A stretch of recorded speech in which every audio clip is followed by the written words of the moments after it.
Hello, everyone. Welcome to another great lesson with us here at English Pod. My name is Marco. And I'm Erica. And today we're going to be talking about an ER, an emergency room. Exactly. We're bringing you our very own ER drama here at English Pod.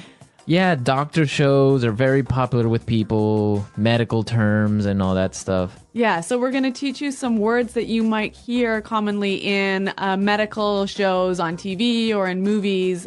This is really common language in television. Or even at a hospital, right? Well, yeah, but let's hope our listeners don't have to face this. Okay, so let's preview some words in vocabulary preview.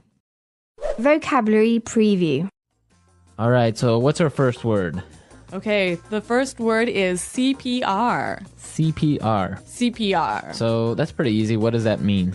Well, it's short for cardiopulmonary resuscitation. Okay. If that means anything to you. Well, cardio is related to the heart. Uh-huh. Pulmonary refers to the lungs. Yep. Resuscitation means to come back to life. Yes. So basically CPR is, you know when someone stops breathing, you put your mouth on their mouth and you breathe inside their lungs? Okay, to give them air. Yeah. Oh, okay. So CPR. That's CPR. Okay. So let's take a look at our next word. BP. BP. So BP is short for Blood pressure. blood pressure. That's Yeah. just the way that doctors use it in the emergency room. Exactly. Pretty simple. Okay, so blood pressure. And our last word, acute respiratory failure. Acute respiratory failure. So what is that exactly? That sounds complicated. Basically, it's really serious that you stop breathing. You stop breathing. Yeah. Okay. So if you go into acute respiratory failure, then the doctor or somebody has to perform CPR. Right. All right, cool. Okay, so we've previewed these three great words. Now let's listen to our dialogue for the first time. It's going to be really fast and you're going to have a lot of drama in it, so don't worry if you don't understand everything. Yeah, we're going to come back and teach you some of the important language.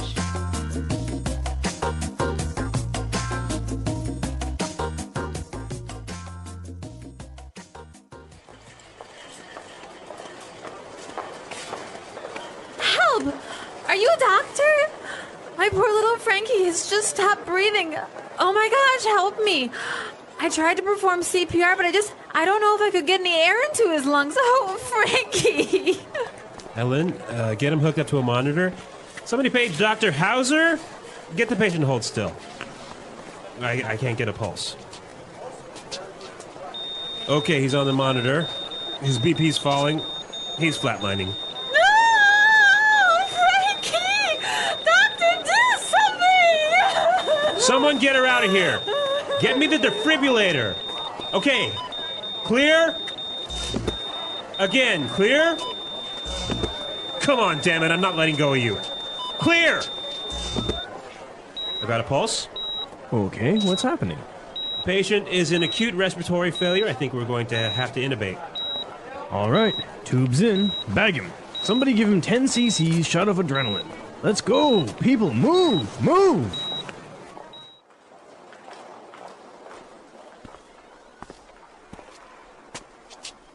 Doctor, oh, thank God. How is he? We've managed to stabilize Frankie, but he's not out of the woods yet. He's still in critical condition. We're moving him to intensive care, but... Doctor, just do whatever it takes. I just want my little Frankie to be okay. I couldn't imagine life without my little hamster.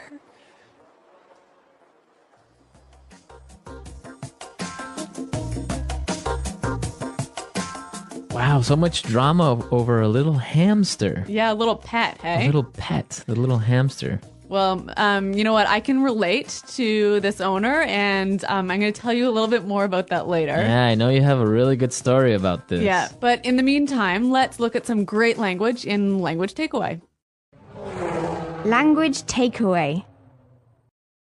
All right, so let's take a look at our first word. Intubate. Intubate. Intubate.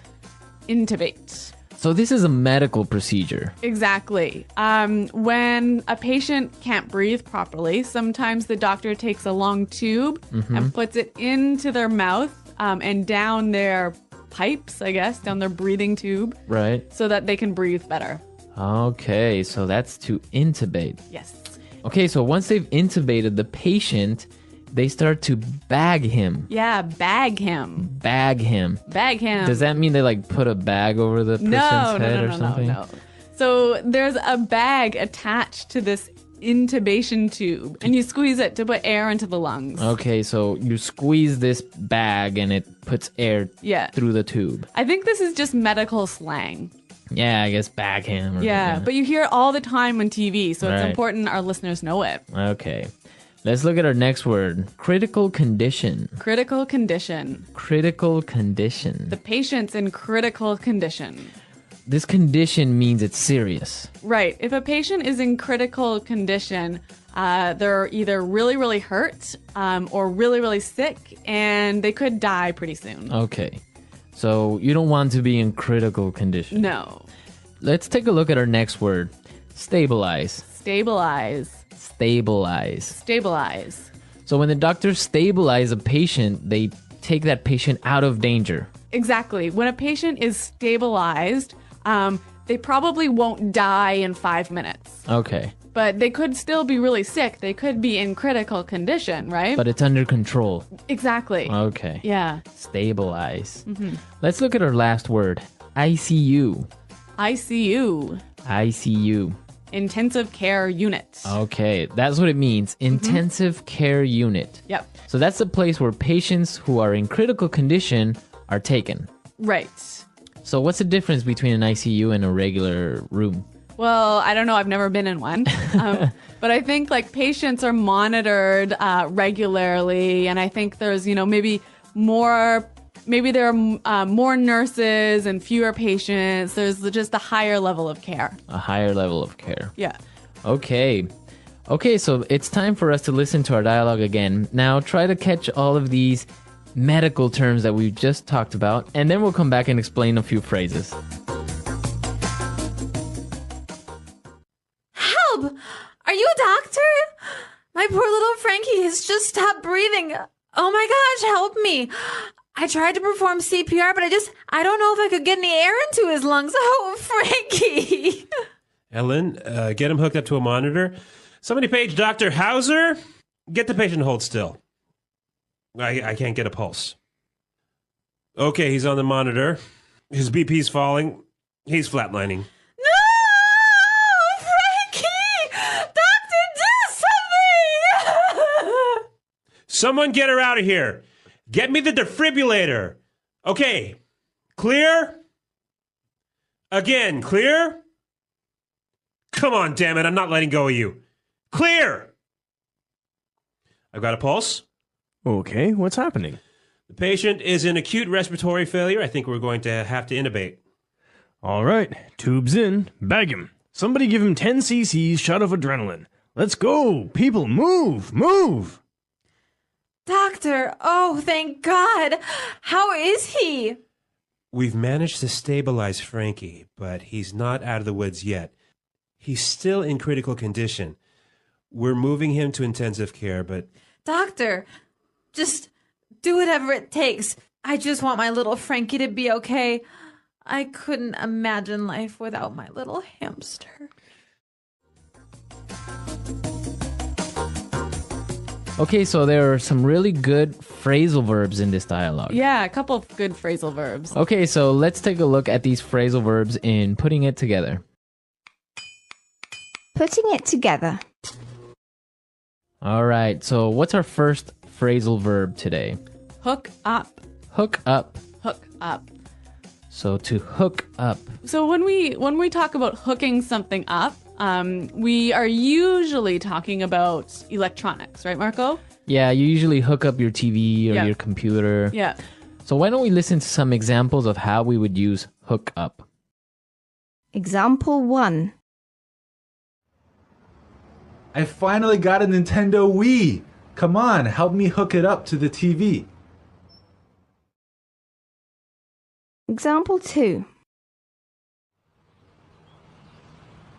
I don't know how to hook up this new DVD player. Can you help me?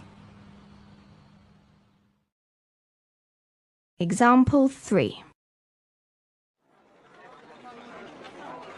I just hooked up my new HD TV. Want to come over and watch a movie?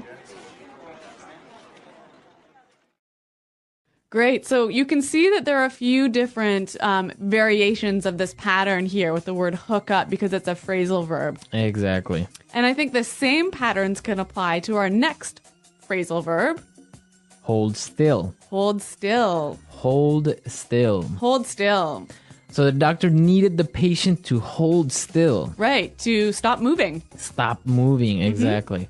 Okay, let's listen to some more examples of hold still because, again, it's a really great phrasal verb that you can change up a little bit. Example 1.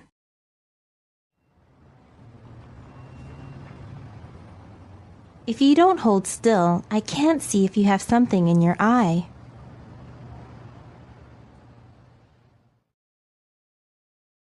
Example 2.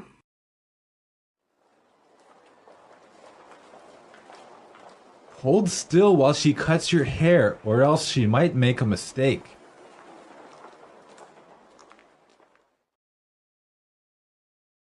Example 3. Hold still. You have a bee on your back. Okay, hold still. Great word. Yep. All right. One final phrase for you. Out of the woods. Out of the woods. Out of the woods. Out of the woods. So when someone's out of the woods, they're, Free from danger. safe. Okay, safe. Yeah. I guess it's kind of a saying. Yeah. Like, I'm out of the woods. Yeah. I'm Yeah. free. I'm safe. I guess there are two variants of this phrase. We can say, I'm out of the woods, or we're out of the woods, or I guess we're not out of the woods yet. Uh-huh. Yep. So, okay. Out of the woods. Okay, so now it's time for us to listen to our dialogue again. And when we come back, Erica is going to tell us about her ER story.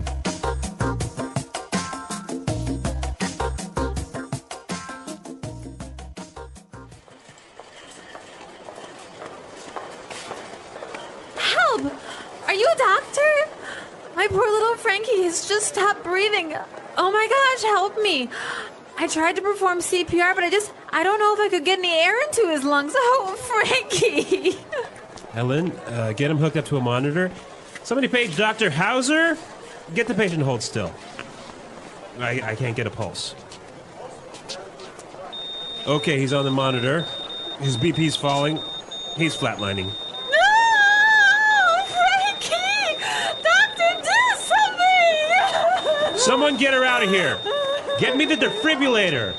Okay, clear? Again, clear? Come on, damn it, I'm not letting go of you. Clear! I got a pulse. Okay, what's happening?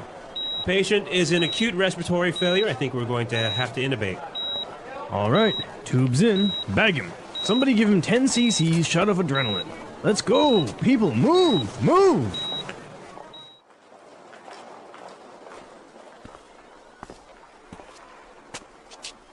Doctor, oh, thank God. How is he? We've managed to stabilize Frankie, but he's not out of the woods yet. He's still in critical condition. We're moving him to intensive care, but... Doctor, just do whatever it takes. I just want my little Frankie to be okay. I couldn't imagine life without my little hamster.